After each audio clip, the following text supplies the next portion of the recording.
यहाँ संत नारद जी ने पितामह से प्रश्न किया है, पितामह मैं तीर्थों की महिमा को सुन चुका हूँ, लेकिन हमारे जो पवित्र मास है उन पवित्र मासों की महिमा क्या है? किस मास में करने से क्या फल भक्त को मिलता है? किस महीने में कौन सा कर्म करने से क्या फल मिलता है? और किस महीने में किस तरह शिव का पूजन करना चाहिए या अन्य देवी देवताओं का पूजन करना चाहिए, ये मैं श्रवण करना चाहता हूँ, ये मैं सुनना चाहता हूँ। इसलिए हे पितामह, आपसे निवेदन है कि आप मुझे बताएं कि कैसे, किस महीने की पूजा, किस महीने में कौन सी पूजा करनी चाहिए। तो ब्रह्मदेव कहने लगे, हे नारद जी सुनो, किन कार्तिक समो मासो न कृतेन समम युगम न वेद सदृशम शास्त्रम न तीर्थम गंगाया समम। हे देव ऋषि, शास्त्रों में जितना मैंने लिखा हुआ है उस सब के भाव को समझने का प्रयास करो कि इस संसार में कार्तिक के समान कोई दूसरा महीना नहीं। कार्तिक मास की श्रेष्ठता बताई स्कंद महापुराण। समस्त मासों में कार्तिक मास श्रेष्ठ है। न कृतेन समम युगम, और समस्त युगों में यदि कोई श्रेष्ठ युग है तो वो सत्य युग है, जिसको हम सतयुग कहते हैं। क्योंकि सतयुग की श्रेष्ठता क्यों है? सतयुग में धर्म के पूरे 4 चरण रहते हैं, सत्य, दया, दान और पवित्रता। धर्म अपने चारों चरणों से सुरक्षित होता है सतयुग में, इसलिए सतयुग को श्रेष्ठ बताया गया है। और वेदों के समान कोई दूसरा शास्त्र नहीं है। जितने भी हमारे संसार में धर्म ग्रंथ हैं, उन धर्म ग्रंथों में यदि सबसे श्रेष्ठ कोई शास्त्र है तो वो हमारे वेद है। क्यों? क्योंकि वेद अपौरुषीय है। वेदों को किसी ने बनाया नहीं। वेदों का विभाजन जरूर हुआ है, पर वेदों को बनाने वाले ब्रह्मा जी नहीं, वेदव्यास जी नहीं। वेदव्यास जी ने ऋग्वेद से 3 वेद आगे उनको विभाजित किए, उनको परिलक्षित किया, उनको व्यवस्थित किया। ऋग, यजु, साम, अथर्व। लेकिन वेद अपौरुषीय है, अपौरुषीय है। और जितने भी हमारे वेद है, ये 4 वेद, इन चारों वेदों में मंत्रों की संख्या बताई गई है पूरे 1 लाख। कितने? 1 लाख। 1 लाख मंत्रों की संख्या। और जिन 1 लाख मंत्रों में भी 3 कांड बताए हैं, ज्ञान कांड, उपासना कांड और कर्म कांड। 3 कांडों में वेद के ये 1 लाख मंत्र विभक्त किए हैं। 80,000 मंत्र कर्मकांड में प्रयोग हुए हैं। वेदों के 80,000 मंत्र। जन्म से लेकर मृत्यु पर्यंत, बच्चा जब जन्म लेता है तब से लेकर और जब तक वो मरता नहीं, उसकी अंतिम क्रिया तक जितने भी कर्मकांड में मंत्र प्रयुक्त होते हैं, चाहे वो जन्मदिन हो, चाहे किसी का विवाह संस्कार हो, चाहे किसी का गृह प्रवेश हो, चाहे किसी के यहाँ कोई पूजन हो, कोई भी उत्सव हो, जन्म से लेकर मृत्यु तक संसार के जितने भी कर्म है उनमें वेद के 80,000 मंत्रों का प्रयोग हुआ है। हमारे आचार्य ब्राह्मण लोग 80,000 मंत्रों का प्रयोग करते हैं इस कर्मकांड में, और 16,000 मंत्र उपासना कांड में प्रयोग हुए। उप समीपे असनम उपासनम, भगवान के समीप बैठकर उनका चिंतन करना, उनका वंदन करना, उनका ध्यान करना, उनकी पूजा अर्चना करना, महादेव जी से प्रेम रखना, यही सबसे बड़ी जीवन की उपासना है। उपासना का मतलब ये नहीं होता कि आप भूखे पेट रहो, चातुर्मास्या में पूरे 4 महीने व्रत करो, खाओ पियो कुछ नहीं, और 4 महीने के बाद फिर हॉस्पिटल में भर्ती हो जाओ। बीपी बढ़ गया, शुगर बढ़ गया, ये बढ़ गया, वो बढ़ गया, ऐसा कहीं नहीं लिखा। अपने शरीर को सुरक्षित रखना प्रत्येक मानव का धर्म है, कर्तव्य है अपने शारीरिक साफ सफाई करना। शरीर को कभी गंदा नहीं रखना चाहिए, क्योंकि ये शरीर भी एक मंदिर है और इस मंदिर में देवत्व की प्राप्ति तब होगी, इस मंदिर में भगवान तब बैठेंगे यदि वो मंदिर आपका शुद्ध हो। अब चाहे वो बाह्य शुद्धता हो, चाहे वो आंतरिक शुद्धता हो। बाह्य रूप से भी हम शुद्ध होने चाहिए और आंतरिक रूप से भी हम शुद्ध होने चाहिए, सात्विक होने चाहिए। मांस मदिरा का सेवन करोगे, बुरी चीजों का सेवन करोगे, हड्डियों को चूसोगे, गलत चीज का सेवन करोगे तो भैया आंतरिक रूप से तुम अपवित्र हो जाते हो। ईर्ष्या, द्वेष, गलत भाव, मैर विरोध, ऐसा भाव यदि अपने मन में बिठा कर रखोगे तो याद रखना भगवान कभी उस मंदिर में नहीं आ सकते, क्योंकि भगवान को तो मंदिर खाली चाहिए। एक लोटा है जिसमें जल भरा हुआ है, उसमें तुम और जल गिराना चाहोगे, जल का भरा, आप सोचो कि अब इसमें और मैं गंगा जल डाल को इसको भर दूं, वो विचार करना, वो बाहर ही निकलेगा ना, बाहर ही गिरेगा ना। तो जब तक ये मन रूपी पात्र, मन रूपी घट, हृदय रूपी घट को तुम खाली नहीं करोगे, तब तक ईश्वर रूपी गंगा का वास कभी उस घट रूपी पात्र में नहीं हो सकता। ईश्वर रूपी तत्व का वास उस घट रूपी पात्र में नहीं हो सकता। इसको खाली करो, सांसारिक बुराइयों का त्याग करके, बुरे भाव का त्याग करके इसको शुद्ध करो, खाली करो, पवित्र बनाओ। और ऐसे ही बाह्य रूप से भी हमारा पवित्रीकरण होना चाहिए। भगवान ने तुम्हें मानव बनाकर भेजा है, तो ये नहीं कि गंदे सुंदे कपड़े पहनो, ये नहीं कि अपवित्र रहो, मलिनता में रहो, क्योंकि देवी लक्ष्मी जी स्पष्ट कहती है कि दंत मलोपधारिणम सूर्योदये चास्तमिते शयानम जहाति लक्ष्मी यदि चक्रपाण। यदि कोई अपने दांतों को साफ ना रखे, बहुत से लोग होते हैं खाएंगे दिन भर 50 बार, ब्रश करेंगे एक बार भी नहीं, दांत आपके गंदे हैं, मुख से बड़ी बदबू कईयों से चलती है।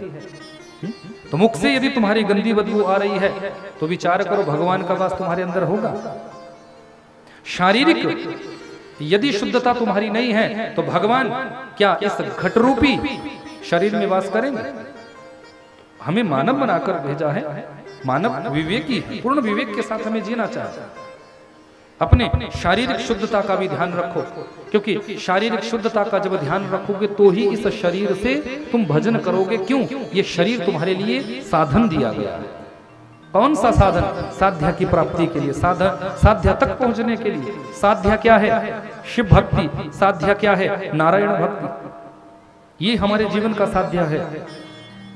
यानी हमें प्राप्त किसको करना है? ईश्वर को।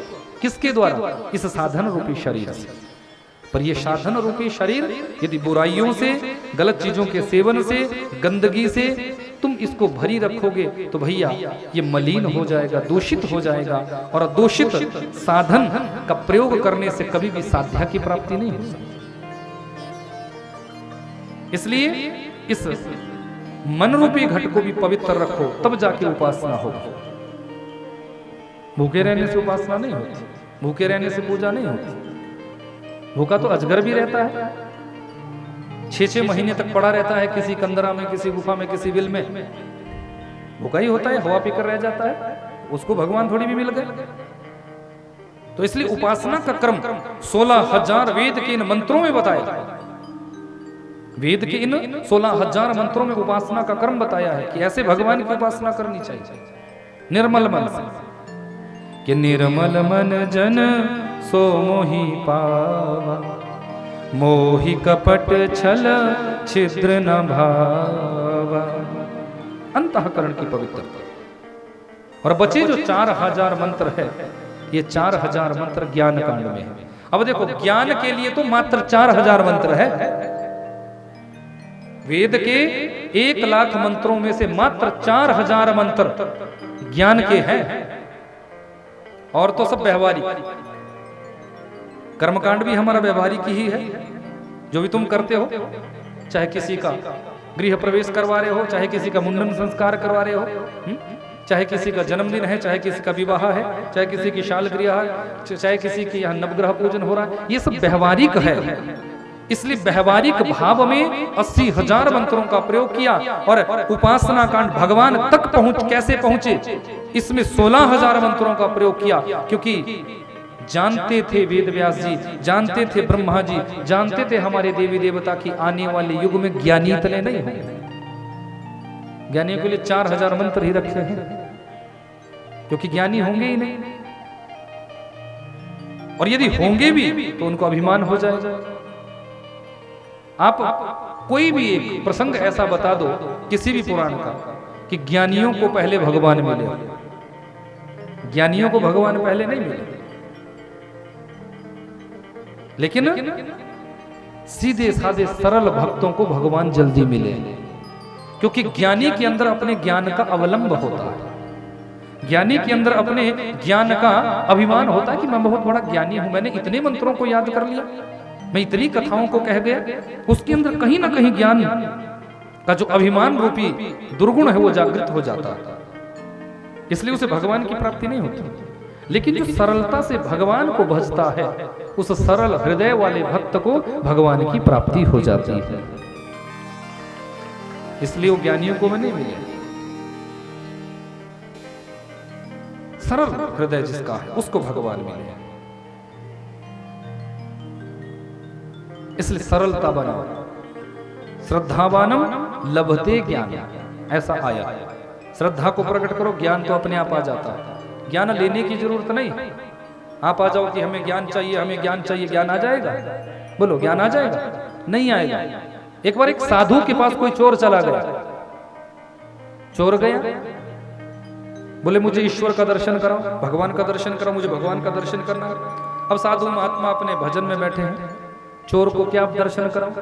पर चोर तो चोर रोज जाए और जाकर बैठ जाए कि मुझे भगवान का दर्शन कराओ, मुझे भगवत साक्षात्कार करना है, मुझे भगवत दर्शन करना है, मुझे भगवान का दर्शन कराओ। अब सोचो, भगवान का दर्शन हो जाएगा? हो जाएगा? बोलो, हो जाएगा? भगवान का दर्शन पाना इतना सरल नहीं है, इतना आसान भी नहीं है। एक बार एक कोई थे व्यक्ति, उसका नाक कट गया। क्या हो गया? नाक कट गया।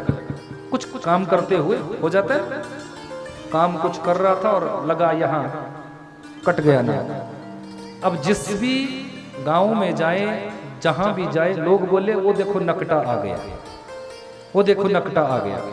सब उसको ऐसा बोला, वो परेशान हो, सब मुझे नकटा नकटा नकटा कहते हैं।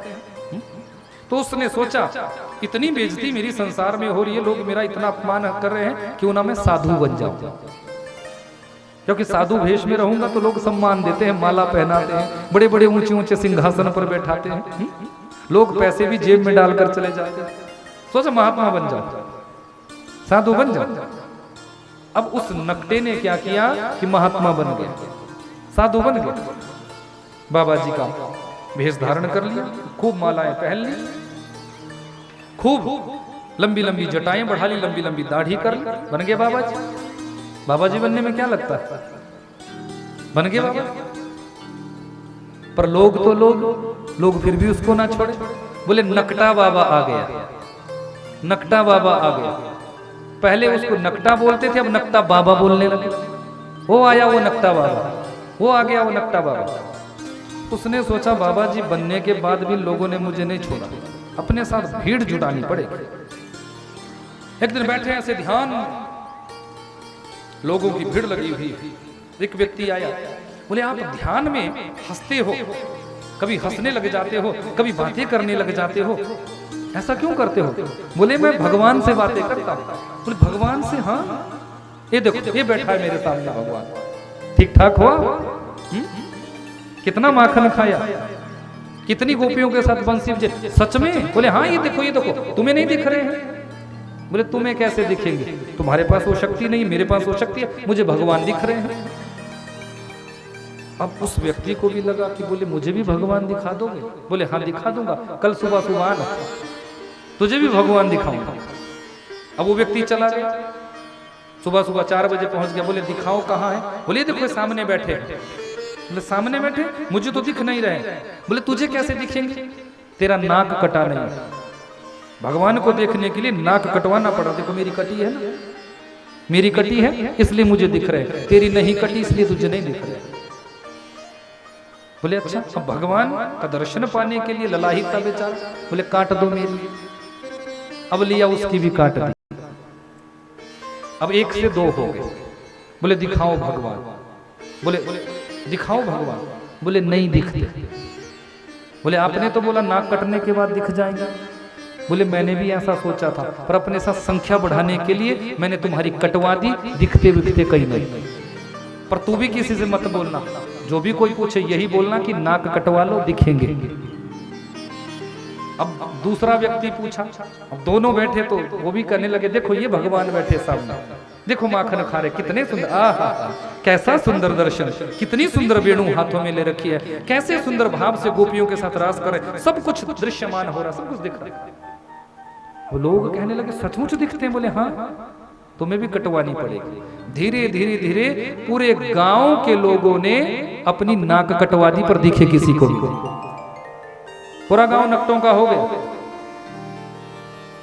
पूरा गांव नकटों का हो गया। एक दिन कोई सज्जन आए, उसने कहा कि देखो ये लोग तो आगे से आगे भ्रम फैला रहे हैं, भ्रमित कर रहे हैं एक दूसरे को।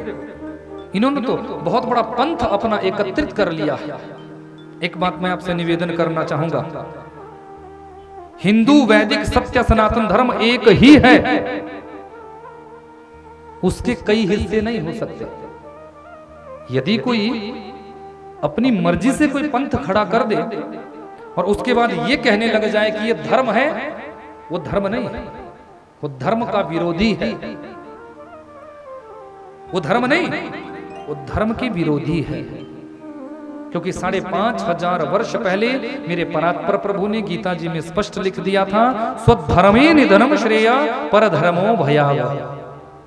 अपने धर्म में रहकर यदि हमारा मरण भी हो जाए वो भी श्रेयस्करी है, श्रेयस्कारी है। मृत्यु भी हो जाए पर धर्मो भयावह, दूसरे के धर्म में जाकर मृत्यु भी भयंकरी है। ये कब कहा था? जब इस संसार में मात्र एक ही धर्म था, हिंदू वैदिक सत्य सनातन धर्म। क्योंकि प्रभु जानते थे कि कलयुग के पाखंड से लुप्त होत निज ग्रंथ।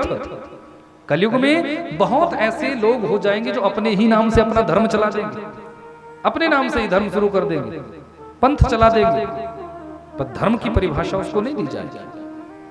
ओ धर्म, धर्म क्या है? धार्यति इति धर्म, जिस धर्म को धारण किया जा सके वो धर्म है। और धारण किसको किया जा सकता है?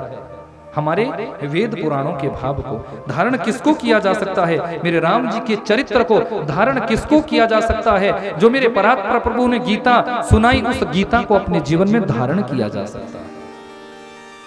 वेदों को अपने जीवन में धारण किया जा सकता है, पुराणों की कथाओं को अपने जीवन में धारण किया जा सकता है। लेकिन आज लोग अपने धर्म से पथभ्रष्ट होते जा रहे हैं। किसी ने थोड़ा सा प्रलोभन दिया, तेरे बच्चे फ्री में पढ़ेंगे, छोड़ा तुमने अपना धर्म और बच्चों की भी एडमिशन करवाई, अपना धर्म भी परिवर्तन किया और चले गए गलत मार्ग पर। निवेदन करना चाहूंगा आप सभी से कि अपने धर्म को सुरक्षित रखना हम सभी का धर्म है। यदि हम हिंदू हैं, हिंदू वैदिक सत्य सनातन धर्म का एक ही मूल उद्देश्य है कि हम सभी अपने धर्म का पालन करें। जो धर्म की रक्षा करता है, धर्म पग पग पर उसकी रक्षा करता है। याद रखिएगा, धर्मो रक्षति रक्षिता। धर्म का रक्षण जो अपने जीवन में करेगा, धर्म उसकी रक्षा करेगा, इसमें जरा सा भी संशय नहीं है। लेकिन हम अपने धर्म का पालन करें, तब हमारा जीना सार्थक है, तब हमारे जीवन की सार्थकता है, यदि हम अपने धर्म का पालन करें।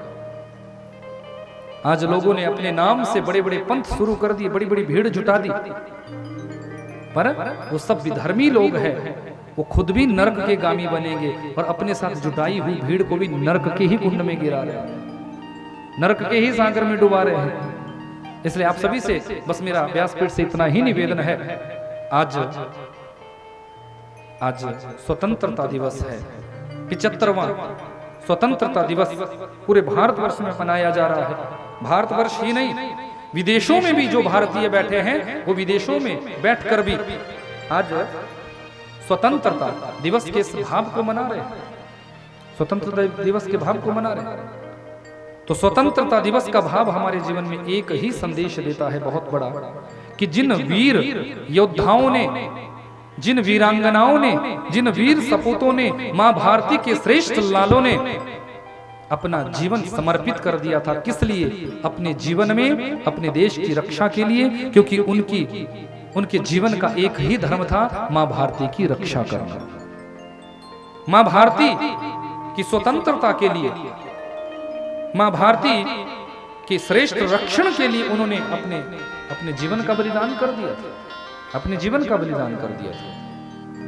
तो इसलिए ऐसे वीर सपूतों का भाव होना चाहिए, उनको वंदन होना चाहिए, उनको वंदन होना चाहिए,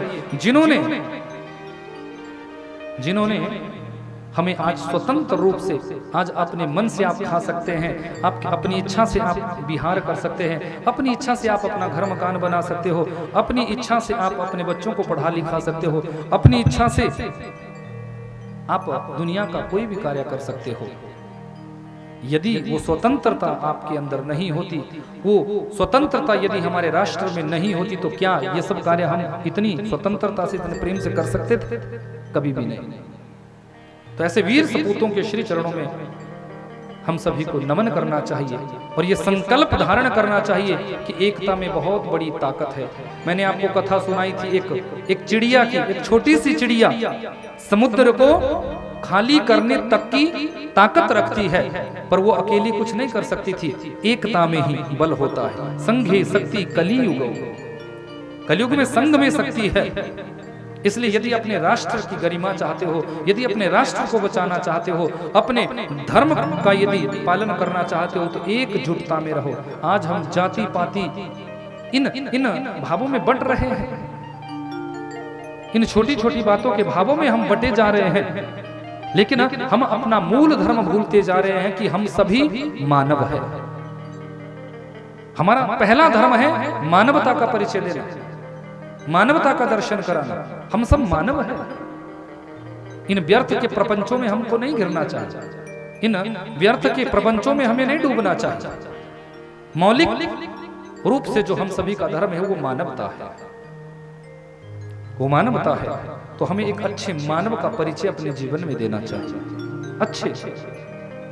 अच्छे मानव का परिचय। तो वेदों में वो ताकत है जो हमें सच्चा मानव बना सकती है। जब ये नक्तों का गांव भर गया तो एक श्रेष्ठ व्यक्ति आया, उसने सबको रोका। ये क्या कर रहे हो? सब नाक काट रहे हो, सब नाक काट रहे हो। अरे नाक काटने से कभी ईश्वर की प्राप्ति थोड़ी भी हो जाती है, नाक काटने से कभी भगवान थोड़ी भी मिल जाते हैं। लेकिन एक नकटे ने पूरे गांव वालों की ही नाक कटवा दी, सबको नकटा बना दिया, सबको नकटा बना दिया। तो आप विवेक रूपी भाव को अपने जीवन में ग्रहण करो कि सामने वाला व्यक्ति कहीं गलत मार्ग पे तो नहीं ले जा रहा है। ये नहीं कि सामने वाला कुछ भी बोल रहा है, भीड़ देखी और आप भी उसके पीछे हो लिए, नहीं। मैं अक्सर कथा में कहता हूं कि प्रैक्टिकल देखो, प्रैक्टिकल करो पहले, क्या सच्चाई है, क्या वास्तविकता है। ऐसा तो नहीं कि हम अंधेरे में ही जा रहे हैं, ऐसा तो नहीं कि हम अंधेरे में ही भटक रहे हैं। तो भीड़ में चलने से अच्छा होता है अकेले चलना, क्योंकि बहुत सी भीड़ होती है ना, भेड़ बकरियों की भीड़ होती है, हिरणों का कितना बड़ा झुंड होता है, लेकिन अकेला सिंह जब आता है तो हजारों की संख्या में उन भेड़ बकरियों के झुंड को भी वो भगा देता है। तो भीड़ यदि गलत है तो उस भीड़ को छोड़ दो, यदि भीड़ गलत का साथ दे रही है तो उस भीड़ का त्याग करो। और यदि वो भीड़ धर्म पूर्वक मार्ग पर चली है तो उस भीड़ का साथ दो, उसके साथ चलो। उमापति महादेव की, शिव शंकर भगवान की। साधु के पास जब ये व्यक्ति पहुंचा, चोर था, डाकू था, कहने लगा बार बार मुझे बस दर्शन करा, मैं दर्शन करना चाहता हूं, दर्शन चाहता हूं, ईश्वर का दर्शन करा दो। तो साधु ने कहा कि ईश्वर का दर्शन करना चाहते हो? बोले हाँ। बार बार जब जिद की तो चलो, कहा कि चलो ठीक, कल आ जाना मेरे पास, कल तुझे भगवान का दर्शन कराता हूं। ये चोर आया, बोले कराओ दर्शन। महात्मा जी ने सामने 5-6 बड़े बड़े पत्थर थे, उन पत्थरों की पोटली बांधी और उस पोटली को उठाया और इस चोर के सर पे रख दिया। बोले इस पोटली को ले जा और ये जो पहाड़ी है, इस पहाड़ी के शीर्ष पर इस पोटली को छोड़कर आ। बोले भगवान दिख जाएंगे? बोले हाँ वहां दिखेंगे। अब उठाई पोटली, चला, पोटली उठाकर जा रहा है। अब सोचो, पहाड़ में चलना वैसे ही कठिन होता है। पहाड़ी क्षेत्र में जब चलते हो तो वैसे ही कठिनता आ जाती है। अब ऊपर से इतना बड़ा बोझ लाद दिया, कैसे चलेगा? तो एक एक पत्थर, जैसे जैसे थकता गया, एक एक पत्थर उस पोटली से निकाल रहा है और फेंक रहा है। एक एक पत्थर निकाल रहा है और फेंक रहा है, एक एक पत्थर निकाल रहा है, फेंक रहा है। जैसे जैसे जैसे पहाड़ी के शीर्ष पर पहुंचा, उसके शीर्ष पर एक पत्थर बचा था। उस पत्थर को भी वहां पहाड़ी पर डाल। महात्मा जी से पूछने लगा, बोले दिखाओ भगवान, ईश्वर को दिखाओ, दर्शन करना चाहता हूं भगवान की। तो महात्मा जी मुस्कुराए, बोले सुन, मैंने तेरे शीश पर ये पोटलियों का एक गट्ठर छोड़ा, इस पोटली में पत्थर बांधे कि तुझे ईश्वर से तुम्हारा मिलन कराऊंगा, ईश्वर से तुम्हारा दर्शन कराऊंगा। जैसे जैसे तू थकता गया, तेने एक एक पत्थर अपने सिर से नीचे तू उतारता गया, फेंकता गया। जिस प्रकार अपनी पोटली में से तूने ये पत्थर एक एक करके नीचे फेंके, ठीक इसी प्रकार जब अपने जीवन की बुराई रूपी पत्थर को हम फेंकते चले जाते हैं और साधना रूपी शीर्ष पर हम चढ़ते जाते हैं, भगवत रूपी भक्ति के शीर्ष पर हम चढ़ते जाते हैं, और हमारे जीवन की जो बुरे भाव है, काम, क्रोध, मद, लोभ, अहम, अहंकार, ये जब गंदे भावों का हम त्याग करते जाते हैं और भक्ति रूपी शीर्ष पर जब हम चढ़ते जाते हैं, तो एक परिस्थिति ऐसी बनती है कि जब हमारा शरीर, हमारा मन विकार शून्य हो जाता है, तब जाके हमें ईश्वर का साक्षात्कार होता है। ऐसे भगवत साक्षात्कार नहीं होता, तब जाके परमात्मा का साक्षात्कार होता है। तो वेदों ने हमें ये मंत्र दिए, ये मंत्र दिए। तो यहां स्कंद महापुराण में पितामह ब्रह्मा जी कह रहे हैं कि हे देवऋषि, हे देवऋषि, वेदों से उत्तम कोई शास्त्र नहीं है, क्योंकि वेद अपौरुषीय है। यस्य निश्वासिनो वेद, भगवान के श्वास ही वेद है। जैसे हम सभी ऑक्सीजन लेते हैं, प्राणवायु लेते हैं, ऐसे भूत भावन भूतेश्वर भोलेनाथ वेदों के मंत्रों का ही पान करते हैं, वेदों के मंत्रों को की ही श्वास लेते हैं, प्राणवायु है। इसलिए वेदों से श्रेष्ठ कोई दूसरा शास्त्र नहीं है, कोई दूसरा ग्रंथ नहीं है।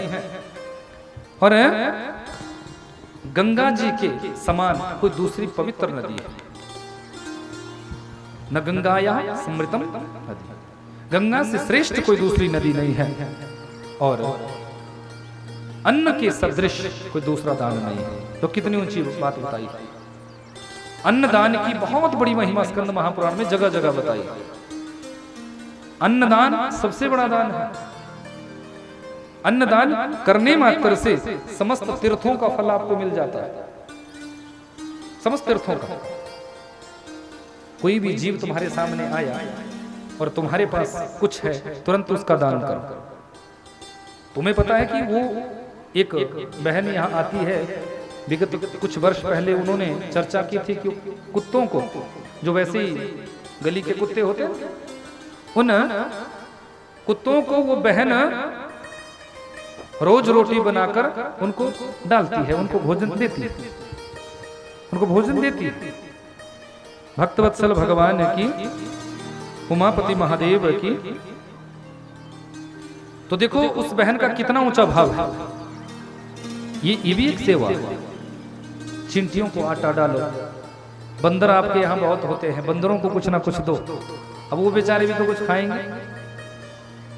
परसों मेरी बात हो रही थी अपनी पूज्य माता श्री से, सत्य कहता हूँ। माता श्री कहने लगी कि अब गांव में तो खेत है ना, खेती बाड़ी है, सारी व्यवस्था है, कि वो वैसे ही बात चली, हमने कहा सब ठीक ठाक है, तो बुजुर्गों को तो थोड़ा भाव रहता है, तो कहने लगे, बोले हाँ वैसे तो सब ठीक ठाक है, पर शुक्र आया था और जो अरबी लगाई हुई थी अरबी खाकर चला गया। तो मैंने कहा जय हो बारह भगवान। मैं कहा बहुत अच्छा हुआ माता जी, 12 भगवान आए थे और खाकर चले गए। और हंसने लगी माता जी, हंसने लगे कि आप तो ऐसा ही बोलते हो। बोले हाँ हाँ। मैंने कहा बिल्कुल सही कह रहा हूँ, ये भाव लाओ, खा गई तो खा गई, अब क्या रोक लोगे, या फिर उसको सोच सोच कर रोते रहो, तो ये हो गया वो हो गया। अब ये सोचो कि 12 भगवान आए थे, वो खाकर चले गए, उन्होंने भी तो कुछ खाना है, वो भी तो कुछ खाएंगे। जो हमारे भाग का होगा वो हमें मिल जाएगा, जो उनके भाग का है उनको आप नहीं ले सकते। तो अन्नदान की यहां बहुत बड़ी महिमा बताई गई। अन्नदान, जो अन्नदान करता है, किसी भी रूप से अन्नदान करो, पर जीवन में जरूर करो। अन्नदान करने से हमारे समस्त मनोरथ सिद्ध हो जाते हैं, समस्त मनोरथ आपके पूर्ण हो जाते हैं मात्र अन्नदान करने से। भक्तवत्सल भगवान की, उमापति महादेव की हाथों से कहीं भी तुम जाते हो, किसी को पैसा रुपया मत दो। यदि कोई पैसा रुपया मांगता है ना, तो भले ही उसको पैसा रुपया मत दो, पर बोलो कि तुझे भोजन करना है तो चल मैं तुझे भोजन कराऊं। पैसा दोगे तो हो सकते है उस पैसे का वो दुरुपयोग करे, पर तुम यदि उसको अन्न दोगे, भोजन करा दोगे, तो उसका पेट तो भरेगा और आपके मन को भी संतुष्टि होगी, आपके मन को भी एक संतोष मिलेगा कि हमने दिया और इसने पाया, तो इसका विभुक्षा भी शांत होगी। इसलिए अपने हाथों से अन्नदान जरूर करना चाहिए। उमापति महादेव की, शिव शंकर भगवान की अन्नदान का बहुत बड़ा यहाँ महत्व बताया। और विष्णु भगवान के मंदिर में या शंकर जी के मंदिर में जाकर जागरण करना चाहिए। जागरण का मतलब ये होता है कि आप वहां जाकर बैठो, पूरी रात यदि ना रुक सको तो, क्योंकि एक घड़ी आधी से पुनियाद, तुलसी संगत साधकी कटे कोटि अपराध। यदि आप वहां 10 मिनट, 20 मिनट, 50 मिनट, 1 घंटा, 2 घंटा, जितना आपकी सामर्थ्य हो उतनी देर तक यदि वहां जाओगे, आंख बंद करोगे और जो भी विग्रह सामने है उनका ध्यान करोगे, तो भगवान की आपके ऊपर अनंत कृपा होती है। उस भक्त के समस्त मनोरथ पूर्ण हो जाते हैं, समस्त मनोरथ पूर्ण हो जाते हैं। इसलिए ऐसा श्रेष्ठ कर्म करना चाहिए। और यहां स्पष्ट बताया है कि सभी भक्तों को भगवान के मंदिर परिसर में जाकर, या फिर ऐसे क्षेत्र में जहां बिल्व वृक्ष लगा हो, ऐसा क्षेत्र जहां तुलसी का वन हो, ऐसा क्षेत्र जहां पीपल का वृक्ष हो, ऐसा क्षेत्र जहां अश्वत्थ लगा हो, ऐसा क्षेत्र जहां वटवृक्ष खड़ा हो, ऐसा क्षेत्र जहां आंवले का वृक्ष हो, ये सब पवित्र वृक्ष माने गए। इनके पास जाकर भी यदि तुम थोड़ा सा भी भगवत भजन करते हो, थोड़ा सा भी कोई मंत्र जपते हो, तो उस मंत्र को जपने का अनंत गुणा फल स्कंद महापुराण में बताया। अनंत गुणा फल वहां जाने मात्र से आपको मिल जाता है। बस आप वहां गए, आपने वहां भजन पूजन किया, आपको अनंत गुण, अनंत फल वहां जाकर प्राप्त हो गया। उमापति महादेव की, शिव शंकर भगवान की, गुरु की प्रसन्नता से मनुष्य सब कुछ प्राप्त कर लेता है। ये भी स्कंद महापुराण में आया। जो भी आपके गुरु है उनको प्रसन्न रखो। उन्होंने आशीर्वाद दे दिया तो उनके आशीर्वाद मात्र से ही आपके समस्त मनोरथ सिद्ध हो जाते हैं, आपके समस्त इच्छाएं पूर्ण हो जाती है। यदि अपने ऊपर दुख आदि आन पड़े तो शिष्य को गुरु की शरणागति में जाना चाहिए। गुरु की शरण, क्योंकि गुरु से आप कहोगे तो जरूर गुरुदेव उसका कुछ ना कुछ निराकरण करेंगे, उस संकट को दूर करने का कोई ना कोई आपको भाव बताएंगे। महातपस्वी सुमति ने भी अपने गुरु गौतम जी की सेवा से अमरत्व को प्राप्त किया था। सुमति ने अपने गुरुदेव गौतम की सेवा की थी और अमरत्व की अमर हो कर दिया था गुरुदेव की कृपा से, वो अमर हो गया था। ऐसा यहां भाव बताया। सब दानों से बढ़कर, सब दानों से बढ़कर कन्यादान, ध्यान सुनिएगा, जो अन्य छोटे दान हैं उनसे बढ़कर कन्यादान बताया है। और उस कन्यादान से भी अधिक यदि कोई दान श्रेष्ठ है वो है विद्यादान। आपने कन्यादान किया, उसका आपको फल मिला, लेकिन कन्यादान के साथ आपने विद्यादान किया, किसी को आप निःशुल्क शिक्षा देते हो। यदि आपने उसके बदले में कुछ धन ले लिया तब उसका फल नहीं है, पर निःशुल्क किसी को आपने कोई मंत्र बताया, निःशुल्क आपने किसी भी विद्या का, श्रेष्ठ विद्या का जिसमें उसका कल्याण हो, ऐसी विद्या का आपने उसको दान किया तो वो कन्यादान से भी श्रेष्ठ माना गया। और उस विद्यादान से भी श्रेष्ठ यदि कोई दान है तो वो गौदान है। गौ का यदि आप दान करते हो तो आपको इन कन्यादान से भी ज्यादा फल मिलता है, विद्यादान से भी ज्यादा फल मिलता है यदि गौदान आप करते हैं। पर गौ ही होनी चाहिए, वो जर्सी नहीं होनी चाहिए। जर्सी का दान करोगे तो पशु का दान है, वो उसको गौदान नहीं बोला जाता। गौ वो है जिसके 2 सींग हो, कुकुत्थ हो, गलकंबल हो, ऐसी, और जो सवत्सा कोई ना कोई बच्चा या बच्चे उसके साथ हो, ऐसी गौ का दान अन्य पहले कहे गए दानों से श्रेष्ठ बताया गया है। और गौदान से भी बढ़कर स्कंद महापुराण में बताया है अन्नदान। देखो सब गौदान नहीं कर सकते, पर अन्नदान सब कोई कर सकता है। कर सकते हो ना? गौदान सब नहीं कर सकते। गौदान के लिए आपको 25-30 हजार रुपए की गाय तो खरीदनी पड़ेगी यदि अपने पास नहीं है, और उसके बाद ब्राह्मण देवता को बुलाकर संकल्प करवाओगे, सारी व्यवस्था करवाओगे, तब जाके गौदान होगा। पर अन्नदान तो हर कोई कर सकता है, छोटा बच्चा भी कर सकता है, बड़ा भी कर सकता है, बूढ़ा भी कर सकता है। कुछ भी मत करो, जब तुम भोजन करते हो ना तो अपना भोजन जैसे ही तुम्हारे सामने आ जाए तो उस भोजन में से 3 ग्रास निकाल दो। उस भोजन की थाली में से 3 ग्रास निकालो, 3 ग्रास निकाल दो जो भी बना है, और अलग से रखो। और उन 3 ग्रासों को या तो गऊ के लिए, या स्वान के लिए, या कौवे के लिए, या चिंटियों के लिए आप निकाल दो। तो गोग्रास निकालने मात्र से ही आपका अन्नदान हो जाता है, और वो अन्नदान आपका नित्य प्रति हो जाता है।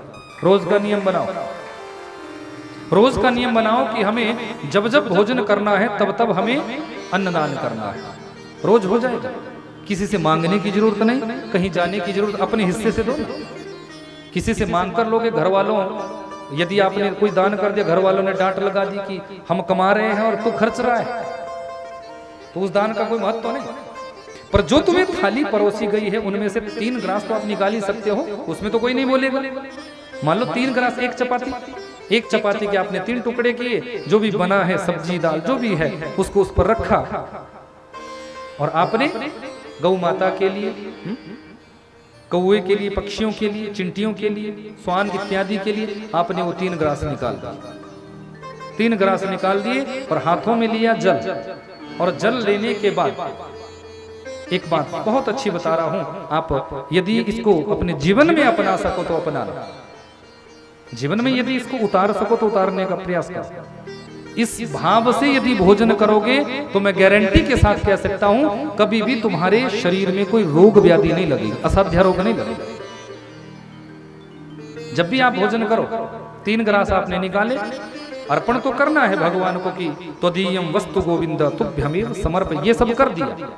इसके करने के बाद भगवान को जब वो भोजन आपने समर्पित कर दिया, उसके बाद जब आपने 3 ग्रास भी निकाल दिए, उसके बाद हाथों में आपने थोड़ा सा जल लिया, और जल लेने के बाद एक मंत्र मैं कहने जा रहा हूं, एक श्लोक कहने जा रहा हूं, उसको सुनिए।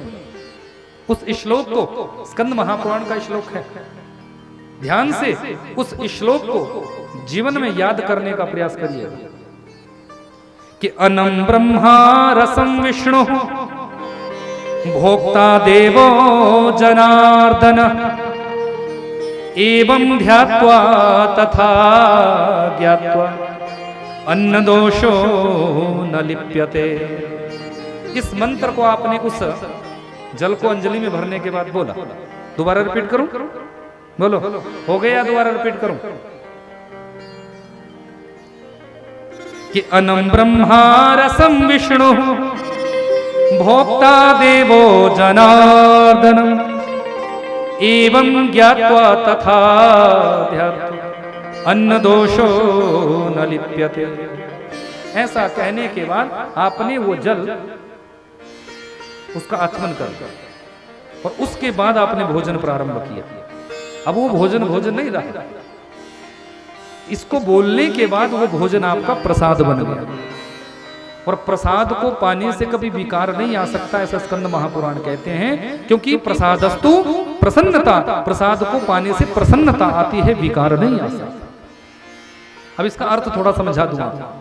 अभी तो मैंने संस्कृत में बोला, किसी की समझ में आया होगा, किसी की नहीं आया होगा, तो हिंदी में समझा दूं, बोलो समझाऊं। अन्नम ब्रह्मा रसम विष्णु,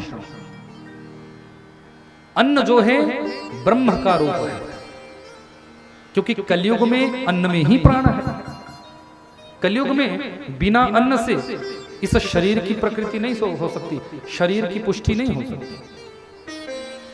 जब आप कलयुग में अन्न पाते हो तो ये शरीर पुष्ट रहता है, पर अन्न कितना पाते हो, कितना पाते हो?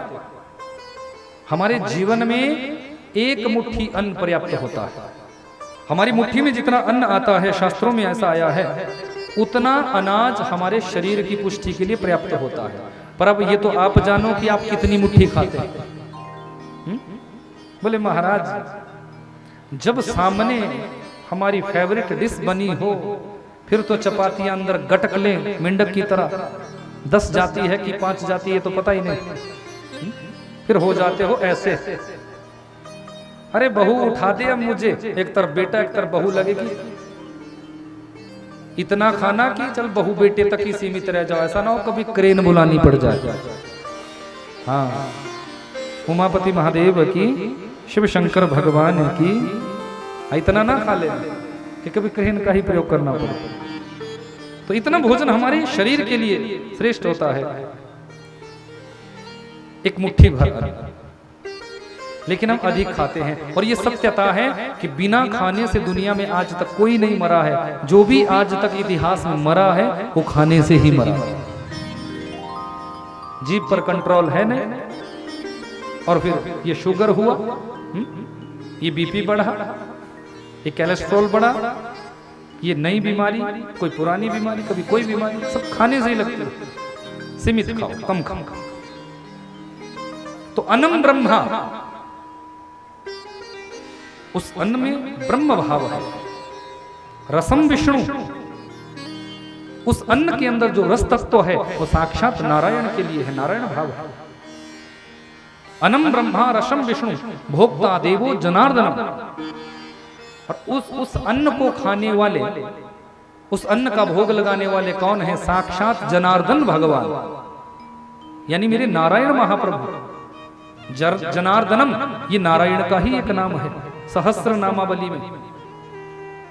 तो भोक्ता देवो जनार्दनम एवं ध्यात्वा, ऐसा ध्यान करके, तथा ज्ञात्वा, ऐसा जान करके, अन्न दोषो न लिप्यते।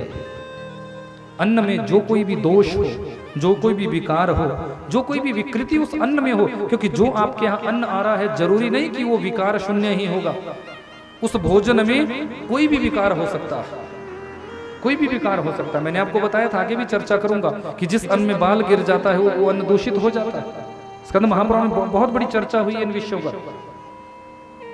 तो आपको क्या पता, जो बाल आपके दृष्टि के सामने आ गया, दृष्टि गोचर हो गया, उसको तो आपने निकाल के फेंक दिया, उस भोजन को तो आपने छोड़ दिया।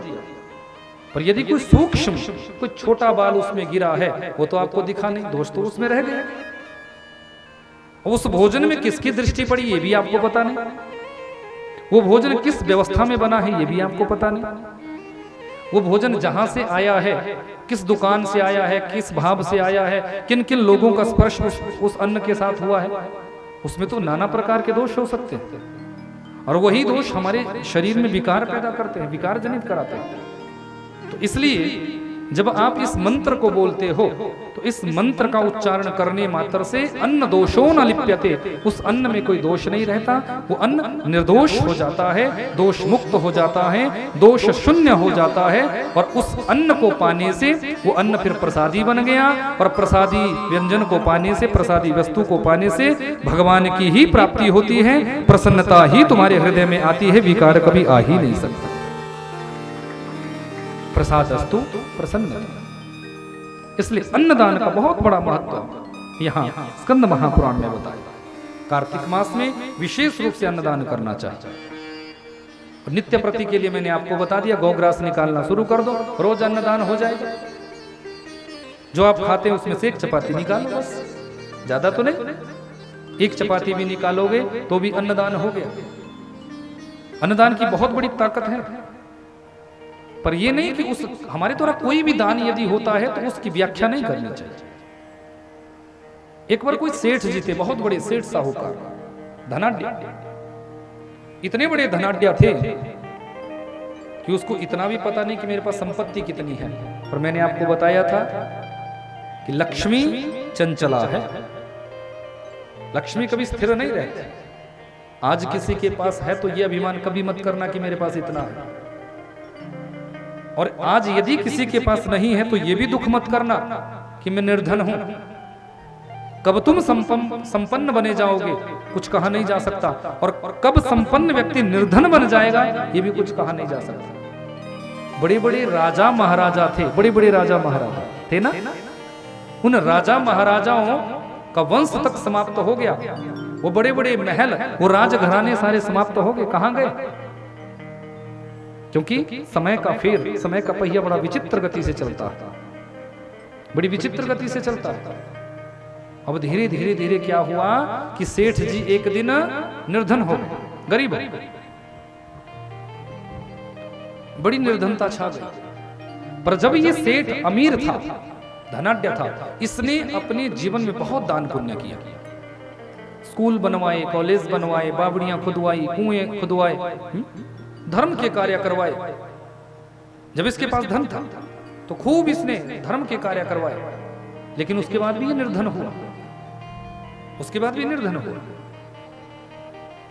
एक दिन क्या हुआ कि उसी नगर का जो राजा था उसने अपने कुछ सैनिकों को भेजा, और वो डिंडोरा पीट रहे हैं कि जिसने भी अपने जीवन में कोई पुण्य कर्म किया हो, कोई श्रेष्ठ कर्म किया हो, आकर राज दरबार में बताए कि मैंने ये अपने जीवन में सत्कर्म किया है, ये अपने जीवन में मैंने अच्छा कर्म किया है।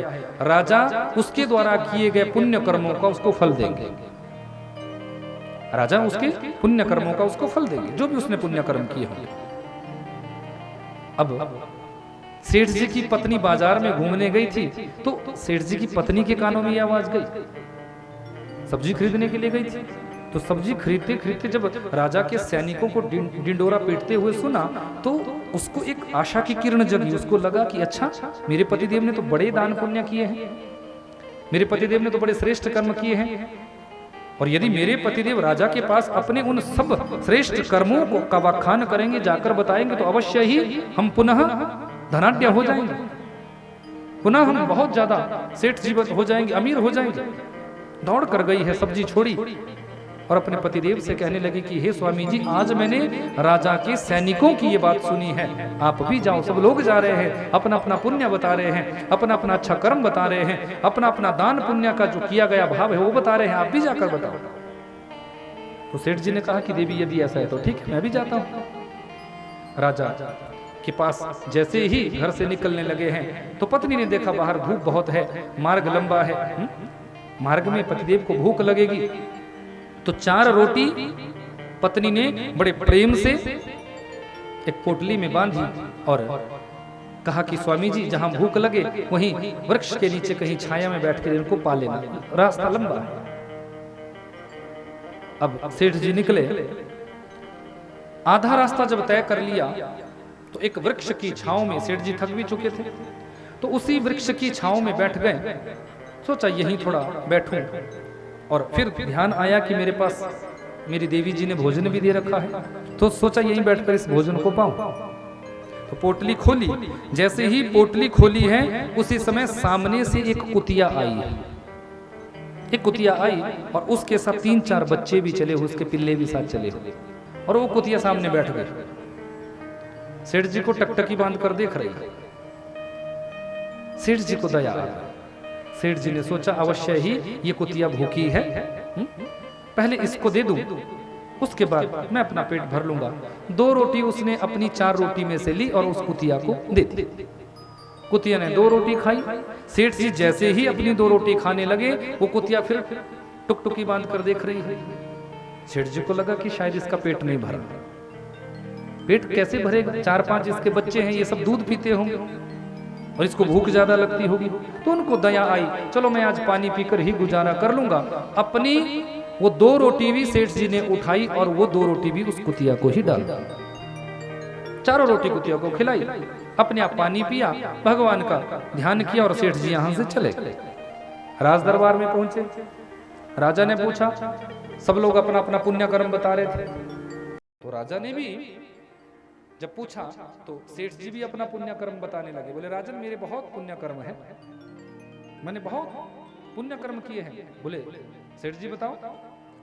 बोले जब मैं सेठ था, जब मैं धनाढ्य था, जब मेरे पास धन था, संपत्ति थी, पैसा था, मैंने इतने स्कूल बनवाए, इतने कॉलेज खुलवाए, इतने मैंने गुरुकुल चलवाए, इतने गुरुकुलों में मैंने सारी व्यवस्थाएं दी, इतने मैंने मंदिर बनवाए, इतने मैंने कुएं बावड़ियां बनवाई, इतनी जगह मैंने प्याऊ लगवाए। राजा ने उस सारी लिस्ट सुनी, सारी बात सुनी। बोले राजन अब मैंने इतना दान पुण्य किया है, इसके बदले में जो भी आप श्रेष्ठ समझो, जो भी आप उचित समझो, वो आप मुझे दो। पर राजा का उत्तर था कि हे सेठ जी, इन सब पुण्य कर्मों के लिए मुझे तुम्हें देने के लिए मेरे पास कुछ भी नहीं है। सेठ जी को बहुत बुरा लगा कि इतनी दूर से मैं आया भी भूखा प्यासा यहाँ, और देखो राजा कह रहा है कि इन पुण्य कर्मों का मेरे पास कोई फल नहीं है, फिर मैं आया ही क्यों? तो निराश होकर सोचा, अब राजा के साथ मैं क्या लड़ूंगा, क्या बोलूंगा, ये तो राजा है, मैं इस समय निर्धन हो चुका हूं। तो सेठ जी वहां से चल पड़े। राजन जैसी तुम्हारी इच्छा, मैं क्या बोलूं। राजा ने कहा कि देखो एक बार फिर मैं तुझे मौका देता हूं कि और कोई तुम्हारा पुण्य कर्म बच गया हो तो उसको भी तुम मेरे पास बता सकते हो। यदि और कोई तुम्हारे द्वारा किया गया श्रेष्ठ कर्म बचा हो तो वो आप मुझे बताओ। बोले नहीं, जितने मैंने पुण्य कर्म किए थे मैंने सब बता दिए, अब मुझे कोई स्मृति नहीं है, मुझे कोई याद नहीं है कि अब भी मेरे द्वारा कोई पुण्य कर्म बचा। तो जैसे ही सेठ जी जाने लगे, राजा के कुछ गुप्तचर मंत्री आए हैं और उन्होंने राजा के कानों में बोला है। राजा ने द्वार पर पहुंचे हुए सेठ जी को रोका। बोले सेठ जी यहां आओ। सेठ जी आप एक पुण्य कर्म अपना भूल चुके हो, मेरे मंत्रियों ने अभी भी मुझे सूचना दी। बोले नहीं, मैंने तो सारे पुण्य कर्म बता दिए। बोले नहीं, आज जब आप मार्ग में आ रहे थे तो रास्ते में आपको एक कुतिया मिली और उस कुतिया को अपने हिस्से की 4 रोटी आपने दान में दी। अन्नदान आपसे हो गया, अन्नदान आपने किया। तो सेठ जी कहने लगे मैंने बड़े बड़े दान गिनवाए, बड़े बड़े मैंने दान गिनवाए, जब उनसे कुछ नहीं मिला तो इस छोटे से पुण्य कर्म से क्या मिलेगा। राजा कहने लगे, बोले नहीं, इसी पुण्य कर्म से तुझे सब कुछ मिलेगा। आपने जितने भी पुण्य कर्म किए उन सब पुण्य कर्मों को याद रखा कि मैंने ये सारे कार्य किए, लेकिन इस छोटे से पुण्य कर्म को करने के बाद तुम भूल गए, तुमने अपनी स्मृति से उस भाव को हटा लिया कि मेरा कोई पुण्य कर्म नहीं बचा है। बस जिस दान को करने से हम दान करने के बाद उसको भूल जाए कि हमने कुछ किया ही नहीं है, वही दान हमारे जीवन में सिद्ध होता है। इसी पुण्य कर्म के बदले मैं तुझे तेरे गांव का पूरा राज्य आज से देता हूं। आज के बाद तुम जिस गांव में रहते हो उसका जितना भी कर आएगा वो सेठ जी तुम्हारा होगा और तुम इसी एक पुण्य से इस कर्म को प्राप्त कर जाओ। उमापति महादेव की, शिव शंकर भगवान की यह अन्नदान की महिमा। नेकी कर और दरिया में डाल। यदि तुम पुण्य कर्म करोगे, श्रेष्ठ कर्म करोगे और उनको बार बार याद रखोगे, बार बार उनका बखान करोगे, तो फिर आपको कुछ उसका फल मिलने वाला नहीं। पर श्रेष्ठ कर्म करने के बाद अन्नदान आप करते हो, उस अन्नदान को करने के बाद भूल जाओ कि मैंने कुछ किया है, तो भगवान उसका तुम्हें फल देंगे। यहां स्पष्ट लिखा हुआ है कि जो अन्नदान करता है उसके समस्त मनोरथ सिद्ध होते हैं। अन्नदान सबसे श्रेष्ठ बताया गया है, गोदान से भी ऊंचा, कन्यादान से भी ऊंचा। विद्यादान से भी ऊंचा यदि कोई दान है वो अन्नदान है। अन्नदान की यहाँ श्रेष्ठता बताई। कार्तिक में नियम का पालन करने पर अवश्य ही भगवान विष्णु का सारूप्य यानी विष्णु का धाम प्राप्त हो जाता है। कार्तिक में ब्राह्मण पति पत्नी को भोजन कराना चाहिए। कार्तिक महीना आगे आएगा, दीपावली के महीने को कार्तिक का महीना मानते हैं। तो कोई ब्राह्मण और ब्राह्मणी अपने यहां जिमाना, जिसके प्रति भी तुम्हारा भाव हो ना, ऐसे किसी ब्राह्मण और ब्राह्मणी को अपने यहां बुलाकर बड़े प्रेम से उन्हें जिमाना। ये मत सोचना कि व्यास जी कहीं अपने लिए बोल रहे हो, ना तो मैं आने वाला आपके यहाँ और ना हमारी ब्राह्मणी आने वाली, पर यहाँ आपके जो स्थानीय ब्राह्मण हैं, जो आपके स्थानीय यहाँ ब्राह्मण देवता रहते हैं, उनको भूदेव मानना और उनको बड़े प्रेम से अपने यहाँ कार्तिक में भोजन कराना, अपने यहाँ बुलाना और बड़ी श्रद्धा भाव से। ऐसा समझना कि वो ब्राह्मण नहीं है, ऐसा समझना कि साक्षात लक्ष्मी और नारायण जी हमारे घर में आते हैं। इस भाव से उनका पूजन करना, जो भी आप दे सको वो देना, भोजन कराना अच्छे से, ताकि उनकी प्रसन्नता हो जाए। और उसके बाद कुछ ना कुछ उनको दक्षिणा भेंट करना, क्योंकि यज्ञ की पत्नी है दक्षिणा, और भोजन कराना भी एक यज्ञ ही होता है। जब आप कुछ दक्षिणा देते हो उसके बाद तब जाके आपका वो यज्ञ पूर्ण माना जाता है। तो उसके बाद आप उन ब्राह्मण और ब्राह्मणी को भोजन कराने को दक्षिणा दे। ऐसा यहाँ स्कंद महापुराण में आया। जो ऐसा कराता है उनको वस्त्र इत्यादि भेंट करता है। जो भी आप भाव दे सको, आप जूता चप्पल कार्तिक मास में जो भी आप दान कर सकते वो उनको दान करो अपने सामर्थ्य के अनुसार। ऐसा करने मात्र से हमारे जन्म जन्मांतर के पाप संताप नष्ट हो जाते हैं और साक्षात नारायण जी की हमारे ऊपर कृपा हो जाती है। उमापति महादेव की, शिव शंकर भगवान की, जो भगवान शंकर जी की पूजा, शंकर जी की पूजा जो श्रेष्ठ भाव से करता है, भोलेनाथ उसके समस्त मनोरथ पूर्ण कर देते हैं। समस्त मनोरथ उसके सिद्ध हो जाते हैं। पूज्य बाबा जी महाराज की, उमापति महादेव की, शिव शंकर भगवान की, स्कंद महापुराण की, कार्तिक के महीने में जो भगवान शंकर जी को बेल पत्र, 5 पत्ते बेल पत्र के चढ़ाता है, उन भक्तों के जीवन में मेरे शिव और विष्णु की कृपा बरसती है। क्योंकि एक बेल पत्र यदि आप शिव को समर्पित करते हैं तो आपके जीवन में रिद्धि आती है। क्या आती है? 5 बेल पत्र क्यों चढ़ाए जाते हैं? 11 भी चढ़ा सकते हो, 10 भी चढ़ा सकते हो, 7 भी चढ़ा सकते हो, क्योंकि 5 बेल पत्रों का ही यहाँ स्कंद महापुराण में क्यों बताया। चढ़ाने को तो आप जितने मर्जी चढ़ाओ, 1000 भी चढ़ा सकते हैं, पर जो एक श्रेष्ठता बताई वो 5 पत्तों की बताई। 5 पत्ते यदि आप बेल पत्र के चढ़ाते हो तो पहला पत्र जब आप शंकर जी को अर्पण करते हो तो आपके जीवन में रिद्धि की प्राप्ति होती है, भोलेनाथ की कृपा से आपको रिद्धि मिलती है। और दूसरा बेल पत्र जब आप भगवान शंकर को चढ़ाते हो तो आपके जीवन में सिद्धि की प्राप्ति हो जाती है, सिद्धि आपके जीवन में आ जाती है। और तीसरा बेल पत्र जब आप शंकर जी को चढ़ाते हैं तो गणेश भगवान जी की कृपा आप पर हो जाती है, गणपति जी की कृपा आपके जीवन में हो जाती है। और 4 बेल पत्र, चौथा बेल पत्र जब आप शिव के ऊपर समर्पित करते हो तो साक्षात लक्ष्मी जी और नारायण जी की कृपा आपके जीवन में हो जाती है। और 5 बेल पत्र जब आप भगवान शंकर जी को समर्पित करते हैं तो माता पार्वती और शिव की आपके ऊपर कृपा हो जाती है। इसलिए 5 बेल पत्र का विधान यहाँ स्कंद महापुराण में बताया। और भी बहुत से भाव यहाँ दर्शित हुए हैं। उन भावों की चर्चा हम कल के सत्र में करेंगे, क्योंकि आज स्वतंत्रता दिवस है। पूरे राष्ट्र ही नहीं, देश दुनिया जहां भी भारतीय रहते हैं वहां आज राष्ट्र के गीत गाए जा रहे हैं। भारत भूमि की महिमा का गान हो रहा है, भारत भूमि की महिमा का गान हो रहा है। और देवी देवता भी भारत की वंदना करते हैं। देवी देवता भी।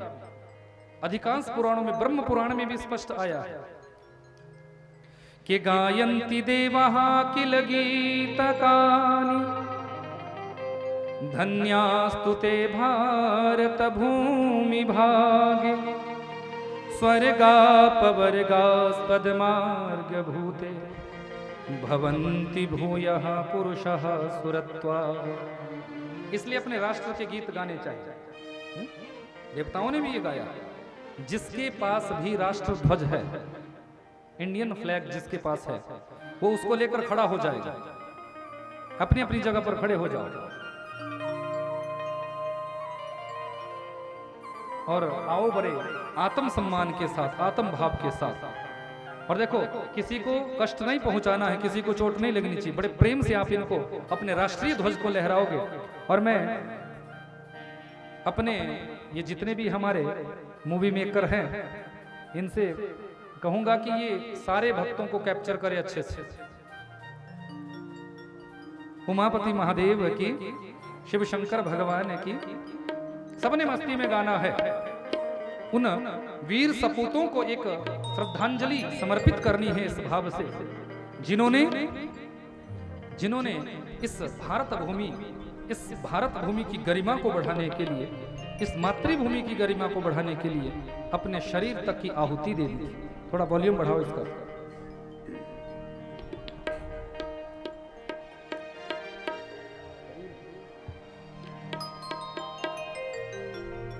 बोले भक्तवत्सल भगवान की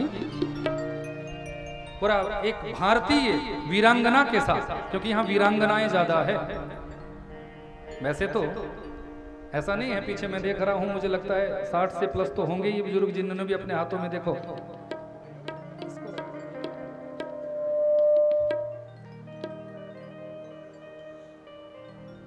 उमापति महादेव की, शिव शंकर भगवान की। आओ जरा मस्ती के साथ सबने लहराना है और उन वीरों के लिए, उन वीरांगनाओं के लिए और अपनी मातृभूमि के लिए एक पुष्प समर्पित करना है। आज भी मेरा भारत सोने की ही चिड़िया है। आज भी जब तक मेरे भारत में, मैंने आपको बताया था 5 बातें मैंने बताई थी।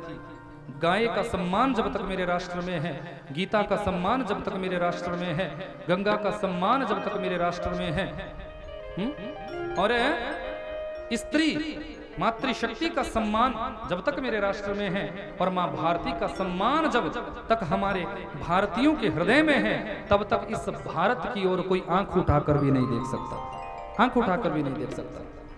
मेरे राष्ट्र भूमि की गरिमा को कोई नष्ट नहीं कर सकता।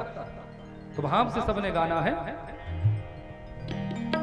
जहां डाल डाल पर सोने की चिड़िया करती है बसेरा, वो भारत देश है मेरा, वो भारत देश है मेरा। जहां डाल डाल पर सोने की चिड़िया करती है बसेरा, वो भारत देश है मेरा, वो भारत देश है मेरा। जहां डाल डाल पर सोने की चिड़िया करती है बसेरा, वो भारत देश है मेरा, वो भारत देश है मेरा।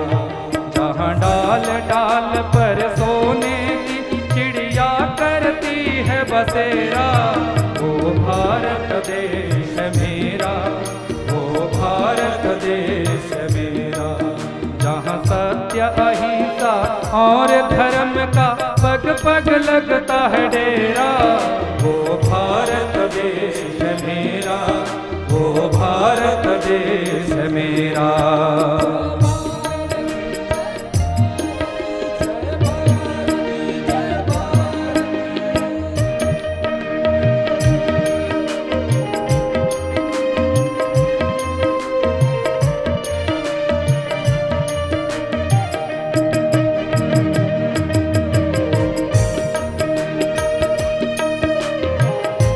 भारत माता की।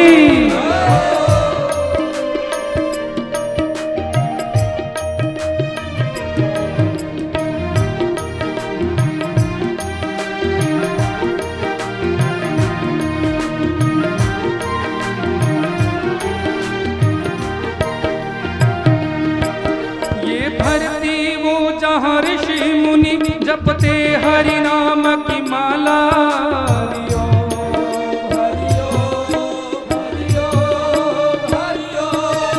ये धरती वो जहाँ ऋषि मुनि जपते हरि नाम की माला।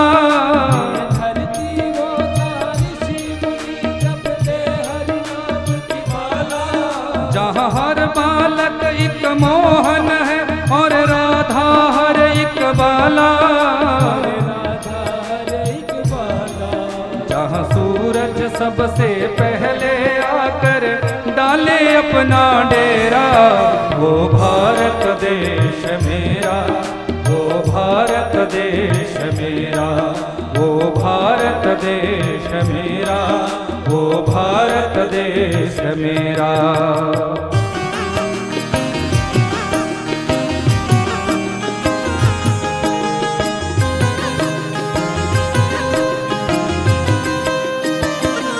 वंदे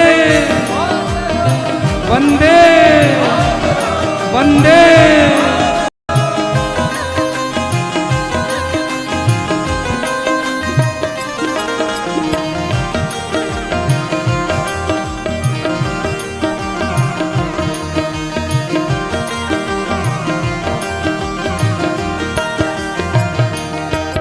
अलबेलों की धरती के हैं त्योहार भी है अलबेले।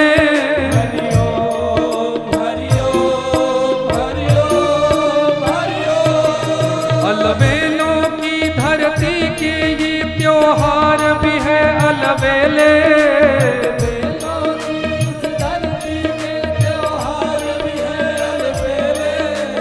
कहीं दिवाली की जगमग है, कहीं है होली के मेले।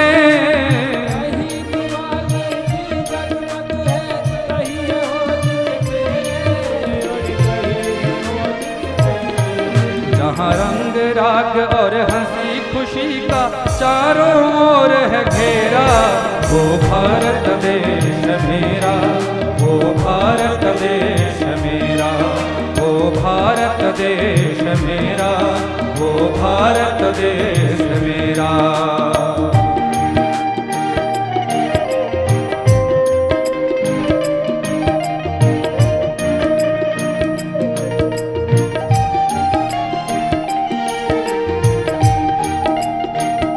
भारत माता की।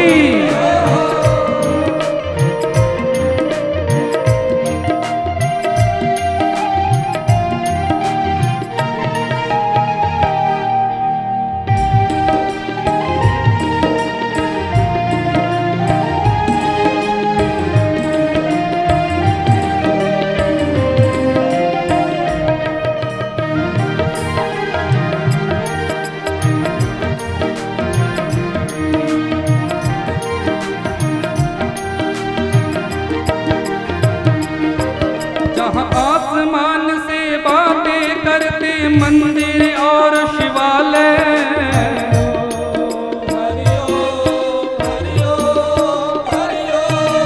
जहाँ आसमान से बातें करते मंदिर और शिवालय।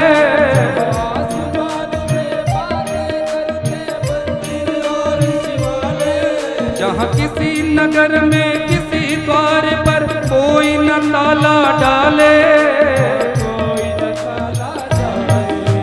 प्रेम की बंसी जहाँ बजाता है ये शाम सवेरा, वो भारत देश मेरा, वो भारत देश मेरा, वो भारत देश मेरा, वो भारत देश मेरा।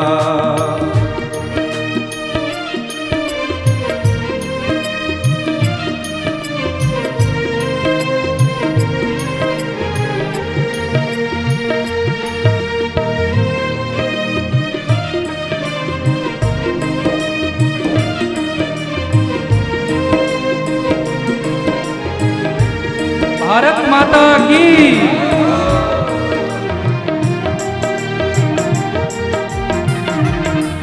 जहाँ गंगा जमुना कृष्णा और कावेरी बहती जाए, वो भारत देश मेरा, वो भारत देश मेरा। जहाँ गंगा यमुना कृष्णा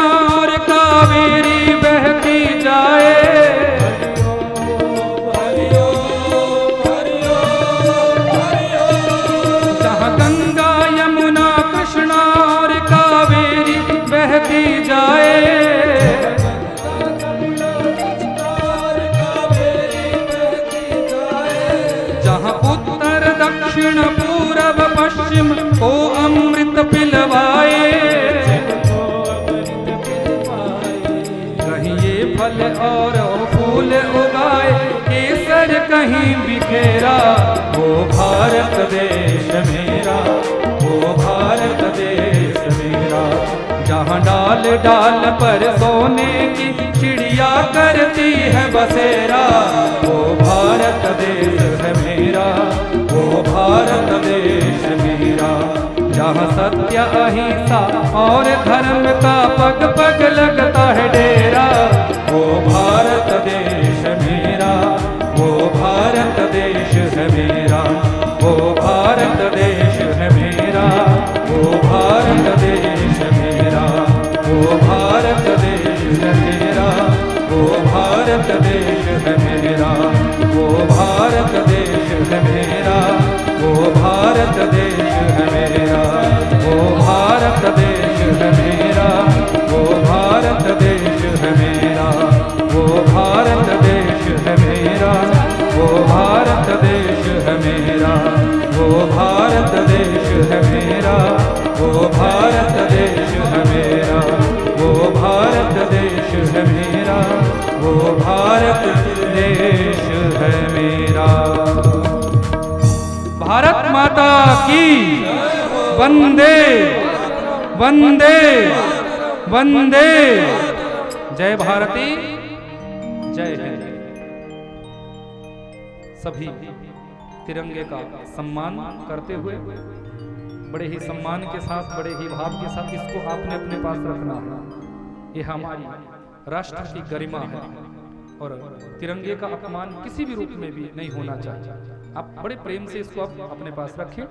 अपने घर में जब कभी ऐसा राष्ट्रीय पर्व मनाया जाए, फिर आप इस तिरंगे को पुनः अपने हाथों से भारती माँ भारती को एक पुष्प समर्पित करने के भाव से इसको आप अपने भाव से माँ भारती के चरणों में समर्पित कर सकते हैं। सभी बैठ जाएंगे अपने अपने स्थान पर। और आज स्वतंत्रता दिवस के इस परम पावन त्योहार पर आप सभी राष्ट्रवासियों के लिए बहुत बहुत शुभकामनाएं, बहुत बहुत बधाई। जो इस कथा का, इस भाव का दर्शन YouTube के माध्यम से कर रहे हैं या करेंगे, या फिर सिटी चैनल के माध्यम से कर रहे हैं, उन सभी मेरे राष्ट्रवासियों के लिए भी, मेरे देशवासियों के लिए भी इस स्कंद महापुराण की सुंदर व्यासपीठ से बहुत बहुत शुभकामनाएं और आज स्वतंत्रता दिवस की बहुत बहुत बधाइयां पूरे राष्ट्रवासियों के लिए। मां भारती के चरणों में हम सभी प्रणाम करते हैं। भारत माता की, भारत माता की, भारत माता की। मां भारती के चरणों में प्रणाम। पूज्य बाबा जी की श्रीमुख से अब हम आशीर्वचन श्रवण करेंगे। कथा पुनः